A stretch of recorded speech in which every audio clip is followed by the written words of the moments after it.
किसान, ये हमारे देश के लिए मुद्दा ही नहीं बल्कि हमारे देश की जान है। इस धरती को अपनी माँ मानकर 135 करोड़ की आबादी के देश की थाली तक 2 वक्त का खाना पहुँचाने के लिए जो दिन रात एक करता है वो है किसान।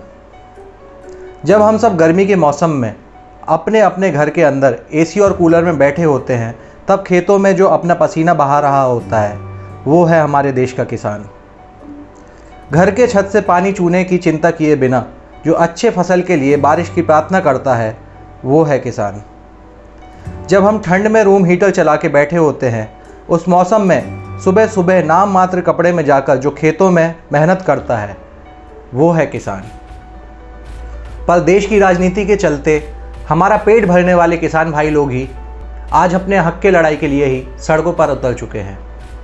नमस्कार दोस्तों, मैं हूं मयंक अवधिया और आप देख रहे हैं लाइफ एजुकेशन। आप इस वीडियो को ज़्यादा से ज़्यादा लाइक करें और शेयर करें ताकि जो हमारे देश के किसानों की बात है वो सरकार तक पहुंच सके और उनकी मांगों को सरकार सुने। और अगर आप इस चैनल पर नए हैं तो आप इस चैनल को सब्सक्राइब कर सकते हैं, साथ ही साथ बेल आइकन को क्लिक कर सकते हैं ताकि मेरे आगे आने वाले वीडियोज़ के नोटिफिकेशंस आपको मिलते रहें। तो शुरू करते हैं वीडियो। जैसा कि आप सभी जानते हैं कि किसान किसी भी देश के लिए कितना ज़्यादा ज़रूरी है।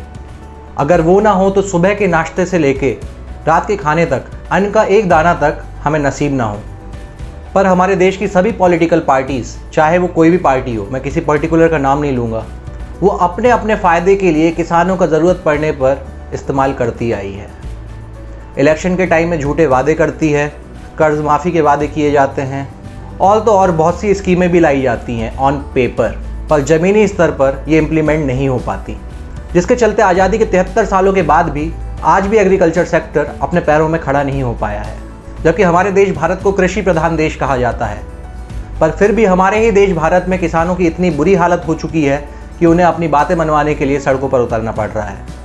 आपने सुना होगा कि बड़े होकर मैं डॉक्टर बनूंगा, इंजीनियर बनूंगा, लॉयर बनूंगा, एटसेट्रा एटसेट्रा, पर कभी किसी से सुना है कि वो किसान बनेगा बड़े होकर? ये चीज़ सिर्फ इसलिए हो रही है क्योंकि इस सेक्टर पर ध्यान ही नहीं दिया जाता। इस सेक्टर को सिर्फ वोट बैंक अपना बना के रखा हुआ है पॉलिटिकल पार्टीज़ ने, जिसे अब सुधारने की बहुत ज़्यादा ज़रूरत है। और इन्हीं सब प्रॉब्लम्स के बीच एक बार फिर से किसान भाई लोग चर्चा का विषय बन चुके हैं।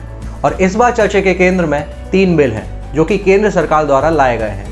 और 2 दिन पहले ही हमारे राष्ट्रपति रामनाथ कोविंद जी ने इस पर साइन कर दिया, जिसके बाद ये बिल एक्ट बन चुका है, मतलब कानून बन चुका है। और जैसे ये बिल राज्यसभा में पास किया गया, वैसे ही विपक्षी पार्टी इसमें हंगामा शुरू कर दी, जैसा कि हर बार करती है। और इसमें अपोज करने वाली अगर पार्टी को देखा जाए, मेनली कांग्रेस पार्टी को देखा जाए, तो उसके 2019 के लोकसभा इलेक्शन से पहले जो मैनिफेस्टो उसने रिलीज़ किया था, उसमें भी आप देखें तो हूबहू इसी टाइप का बिल लाने की बात उन्होंने भी की थी। पर अभी बीजेपी इसको लेकर आ गई है तो उन्हें दिक्कत हो रही है, जैसे कि जीएसटी बिल के समय उन्हें हुई थी। आप उसके मैनिफेस्टो में जाके देख सकते हैं, इधर पे मैं स्क्रीन पे भी आपको दिखा दूंगा। और साथ ही साथ केंद्र सरकार भी हर बार की तरह अपने इस मूव को भी मास्टर स्ट्रोक बता रही है और जो हकीकत है इस बिल के पीछे की उसे समझना नहीं चाहती। और मीडिया में भी सिर्फ विरोध को बताया जा रहा है, इस बिल में ऐसा क्या है वो नहीं बताया जा रहा। तो चलिए इसको डिस्कस करते हैं कि आखिर इस बिल में ऐसा क्या है कि किसान इसका विरोध कर रहे हैं। तो ये जो 3 बिल हैं, इसमें जो सबसे पहला बिल है वो है the farmer empowerment and protection agreement on price assurance and farm services bill 2020, जो कि अब एक्ट बन चुका है। जो दूसरा बिल है वो है the farming produce trade and commerce bill 2020, और जो तीसरा बिल है वो है the essential commodities amendment bill 2020। तो इन बिलों को जानने से पहले अभी तक जो देश में चलता आया है वो मैं आपको बता देता हूँ।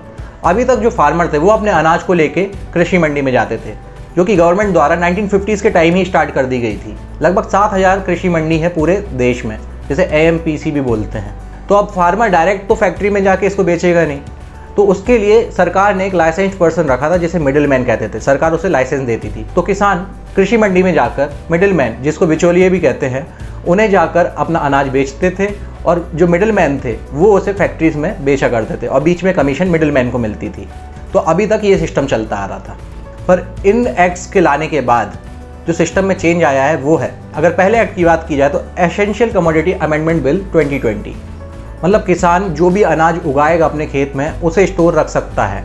भंडारण का बिल है ये, मतलब किसान भी इसको स्टोर रख सकता है, साथ ही साथ जो बिजनेसमैन है वो भी इसे स्टोर रख सकते हैं। अब इसमें विरोध करने वाली क्या बात है? तो इसमें विरोध करने वाली ये बात है कि एक एग्जाम्पल लेता हूँ। सपोज़ गेहूँ की बहुत उपज हुई और मैंने उसे स्टोर करके रख लिया और फिर मार्केट में गेहूं की शॉर्टेज हो जाती है। मतलब अगर मैं स्टोर कर लूँगा तो मार्केट तक गेहूं सप्लाई नहीं हो पा रहा। अब होगा क्या उससे, लोगों को तो चाहिए गेहूं, पर उन तक पहुंचाने के लिए मार्केट में गेहूं ही नहीं है। तो उसमें ये होगा कि डिमांड बढ़ जाएगी और सप्लाई कम होने के कारण जो प्रोडक्ट की प्राइस है वो इंक्रीज़ हो जाएगी, मतलब गेहूं की कॉस्ट बढ़ जाएगी।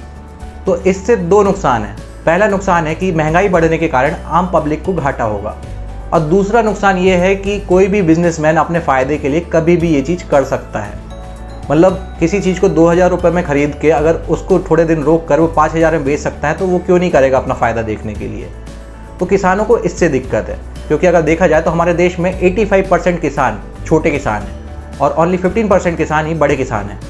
तो छोटे किसानों के पास इतनी जगह तो नहीं रहती कि वो ज़्यादा दिन तक फसल उगाने के बाद उसे स्टोर रख सकें, एज़ कम्पेयर टू जितना फैक्ट्री वाले रख सकते हैं। तो इसमें ज़्यादा फ़ायदा किसका होगा, आप खुद समझदार हैं ये समझने के लिए। इसलिए किसानों को इस बिल से दिक्कत है। सेकेंड एक्ट है कॉन्ट्रैक्ट फार्मिंग। कॉन्ट्रैक्ट फार्मिंग बहुत ही अच्छा एक्ट है, इसमें कोई भी नुकसान नहीं दिखता मुझे, मैं अपने पॉइंट ऑफ व्यू से बता रहा हूँ। क्योंकि अभी तक क्या होता था, किसान फसल को उगाता था और बाद में बेचते समय उसे उसकी कॉस्ट पता चलती थी।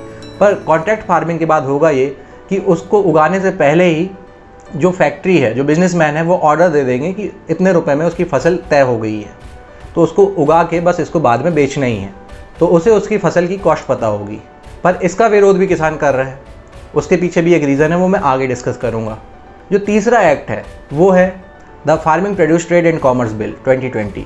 अब इस बिल में ऐसा क्या है, तो इस बिल में सरकार का कहना है कि फार्मर एक स्टेट से जाके दूसरे स्टेट में अब ट्रेड कर सकते हैं, मतलब अपनी फसल बेच सकते हैं।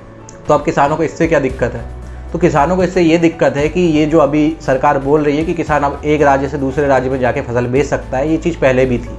अभी तक सिर्फ मिडिल मैन को ये परमिशन नहीं थी, जो कि बिचौलिया होते हैं, उन्हें ये परमिशन नहीं थी कि वो दूसरे राज्य में जाके फसल को बेच सकें। किसान के लिए कोई भी रोक नहीं लगी थी इस चीज़ में पहले भी। तो सरकार जो ये बात कह रही है, ये चीज़ बिल्कुल गलत है। साथ ही साथ सरकार ने बोला है कि वो प्राइवेट मंडीज़ को इंट्रोड्यूस करेगी। तो अब होगा ये कि जैसे ही प्राइवेट मंडीज़ इस्टेब्लिश होंगी, गवर्नमेंट मंडीज़ कम होती जाएंगी। मतलब इस सेक्टर को भी प्राइवेटाइजेशन किया जा रहा है। अब किसानों को इससे दिक्कत क्या है, बेसिकली किसानों की सिर्फ दो मांग है, और जो कि बहुत ही ज़्यादा जेन्युइन मांग भी है। पहली मांग है कि सरकार लिखित रूप में ये चीज़ दे कि MSP मंडी के बाहर भी लागू रहेगी।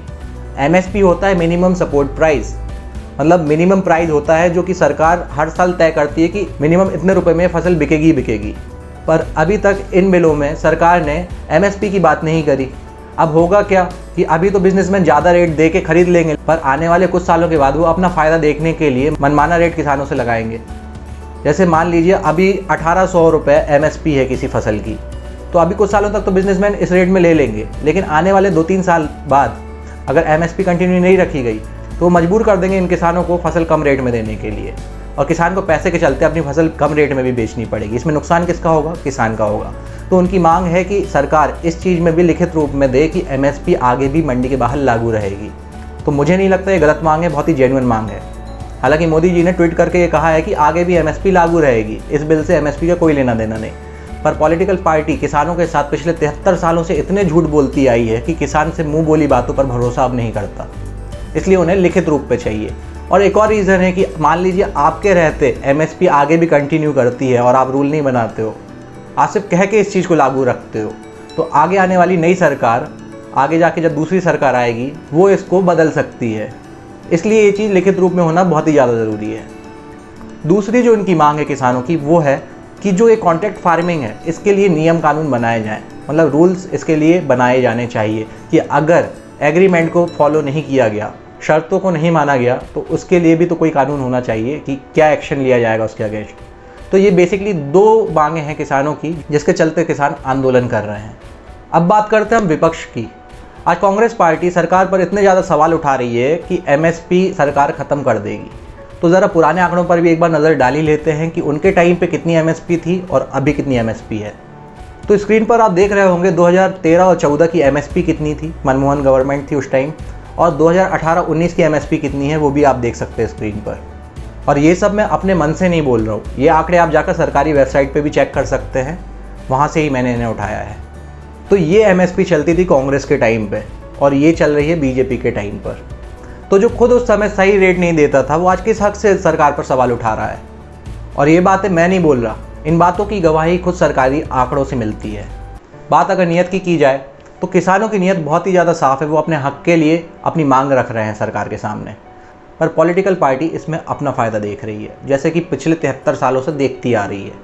मेरी सरकार से गुजारिश है कि सरकार को किसानों की बातें सुनना चाहिए और मानना चाहिए, क्योंकि उनकी बहुत ही वैलिड डिमांड है। अगर ये चीज़ भी नहीं मानी गई तो उनके साथ बहुत बड़ा अन्याय हो जाएगा।